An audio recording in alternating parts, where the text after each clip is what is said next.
তো hello guys, আমি চলে এসেছি মায়ের বাড়ি। তাই আজ আমি বেড়াতে গিয়েছিলাম মাঠের ধারে। সবাই এখানে দেখেছি কুল দিয়ে লবণ দিয়ে খাচ্ছে, যেটা আমরা ছোটোবেলায় খেতে খুব ভালোবাসতাম। তাই আমিও আজকে ট্রাই করলাম, খেতে খুবই ভালো লাগে। এটা দেখতে পাচ্ছেন আমাদের পাড়া।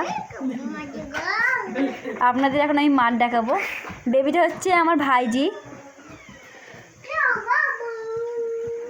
দেখতেই পাচ্ছেন লঙ্কা দিয়ে লবণ দিয়ে ভালো করে মাখিয়েছে। খেয়ে দেখবেন। এটা দেখতে পাচ্ছেন আমাদের মাঠ, এটা ধানের গোলা।